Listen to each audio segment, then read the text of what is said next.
Regarde, en tapant ton nom sur Twitter, il y a ces tweets qui sont ressortis. Je te les lis. Molly, c'est une salope. Kevin mérite mieux que cette pute dégueulasse, putain. Hashtag ILIDLT. Ça, c'était à l'époque de l'île de la Tentation. Ou encore celui-ci. Molly, t'es vraiment une salope. Hashtag l'île de la Tentation. Ça va trop loin.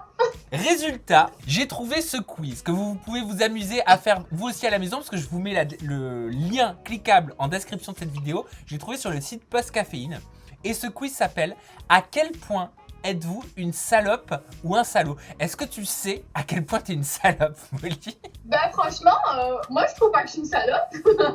Moi j'ai pas dit ça, hein. J'ai pas dit ça, c'est par rapport au quiz. Ils sont pas sympas, je trouve pas que je suis une salope. Est-ce que tu veux qu'on le teste? Allez, je veux bien. Allez, ma tête elle a moitié à la lumière parce qu'il y a une fenêtre là. Attends, je Vas-y, vais je te peut-être laisse faire changer ton- comme ça et tu me dis. Vas-y. Tu me vois pas trop blanche là? Non, je te vois pas trop blanche. Le Photoshop Challenge, c'est fini. Putain, la pâte de mon chat elle est pleine de tomates. Hein. Ça veut dire qu'il a été dans la casserole, je vais le tuer. Ah, ça veut dire que tu vas manger des poils peut-être. Je vais le tuer, je te jure, j'en peux plus, c'est chaud. T'es prête pour la première question, Molly, de ce quiz? Attends, Allez. je la baisse un peu parce que. Oula. Voilà, parce que je te jure. Mais regarde, j'ai pas ma tête à moitié à la lumière. Non, mais tu sais, t'as pas non plus la meilleure des connexions, hein. Ok, d'accord. Donc Bon, t'es allez, allons-y. flouté naturellement par la bande passante. Ok, allons-y alors. On y va avec la première question de ton quiz pour savoir si t'es véritablement une salope. Une salope, hein, on va Voilà, savoir. n'ayons pas peur des mots. Alors, tu es dans un ascenseur et vous jouez aussi à la maison avec nous, vous répondez dans la barre de commentaires. Tu es dans un ascenseur, les portes se ferment. Quelqu'un court vers toi. Première option, tu fais semblant de ne pas le voir, tu laisses les portes ouvertes, tu fermes la porte volontairement ou tu n'as pas le temps de réagir. Bah, je sais pas si j'ai le temps ou pas de réagir. On va dire que je retiens la porte quand même parce que je le fais. Donc t'es pas le genre de personne qui fait « Oh !» tu vois, et qui attend que la porte se ferme pour que tu puisses vite monter à ton étage. Non, ça va parce que nous, tu sais, en Belgique, c'est des petits apparts à 3 étages maximum. Donc, on reste pas bloqué dans les ascenseurs, tu vois. Ok. Ça nous dérange pas d'attendre. Donc je valide, tu laisses les portes ouvertes et on peut passer à la seconde question de ce quiz. Est-ce que tu annules souvent des sorties prévues avec des amis ou avec ta famille pour rester glandé à la maison? Oui, mais tu mens très bien, régulièrement, ça peut t'arriver ou jamais? Régulièrement. Oui, mais je le vis très bien. Ah, tu le vis très bien, donc t'annules régulièrement des choses qui sont prévues avec des amis Ouais, ou avec ta famille. ouais. Moi, j'aime bien rien faire, quoi, tu vois. Ça me saoule, tu vois, ça me saoule. Eh ben, on valide, oui, mais je mens très bien. Donc ça veut dire que tu utilises des prétextes à chaque fois. Ah oui. C'est trop ça, putain. Mais c'est quoi les excuses que tu donnes? Bah, ça dépend, hein. Je viens pas parce que je me sens vraiment pas bien, j'ai mal au crâne, mais t'inquiète pas, demain je vois patati, patata. Oui, résultat, je sais que si je te propose une ITV et que tu me dis j'ai mal au crâne, je sais ce que ça voudra dire.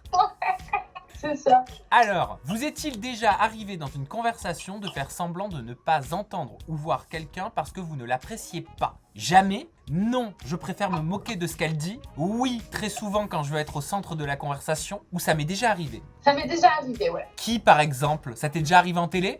Non, mais dans la vie de tous les jours, oui. Et donc tu fais comment pour esquiver, pardon? Bah en fait, j'ai un problème, on me parle, j'écoute, et à un moment donné, je me déconnecte. Et à un moment donné, alors que la personne est encore en train de parler, je vais dire autre chose. Non, t'as un nouveau frigo, alors qu'elle est en train de parler. Et ça, j'ai remarqué que c'était un gros défaut, mais je le fais, c'est comme ça. À un moment donné, quand ça me saoule, je me déconnecte et en fait, inconsciemment, je parle d'autre chose. Et donc la personne dit, mais tu m'écoutes pas en fait. Mais je fais pas exprès. En gros, tu te mets en mode nuit. Ouais, ça, en mode lune, ne pas déranger, quoi. Donc on valide, ça m'est déjà arrivé.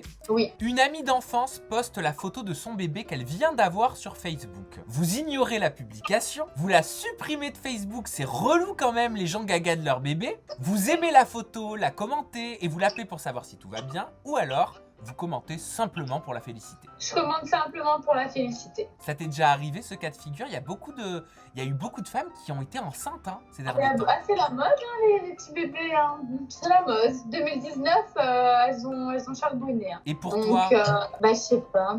Mais c'est vrai que j'ai beaucoup de mes copines qui sont mamans maintenant. Et moi, j'envoie félicitations.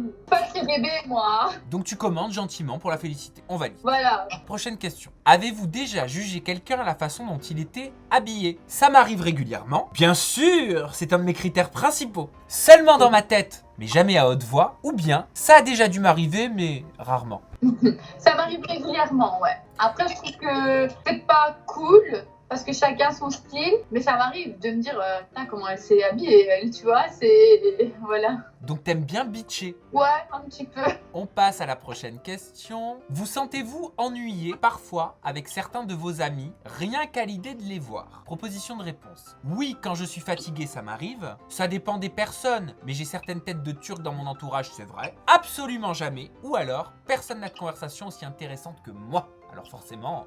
Non, mais écoute, franchement, je dis la vérité, j'ai pas beaucoup d'amis, donc ça m'arrive pas. Donc absolument Ça jamais. Absolument jamais. En fait, en général, quand je vais les voir, c'est moi qui ai pris la décision et voilà, c'est tout. Ah, donc tu prends quand même l'initiative, faut que ça vienne de toi. Voilà, mais si tu m'invites et que j'ai pas envie, je vais pas aller en me forçant. Je vais pas, c'est tout. J'ai pas envie. Donc absolument jamais, je valide cette proposition de réponse. Si quelqu'un vous dit un secret, vous le répétez. Je suppose que c'était juste à ceux que je croise dans la journée, à toutes mes copines, de toute façon je l'aimais pas celui-là, ou ce qu'il m'a dit, juste à ma meilleure copine, ou alors vous ne répétez rien à personne, c'est un secret. Bah, ça dépend qui me dit le secret en fait. Hein. Ça, si vraiment je peux pas le dire, je vais peut-être le dire à ma meilleure amie, mais elle va peut-être le répéter. On va peut-être faire des réunions à 3, 4, tu sais. Mais ça dépend qui va me dire le secret, ouais, ça dépend. Donc de façon générale, est-ce que tu le dis juste à ta meilleure amie ou alors tu le répètes à personne? Non, on va dire que je le répète à personne en vérité. Parce que ça dépend en fait, c'est dur. Allez, tu ne le répètes à personne, c'est validé. Ouais, répète à personne, ok.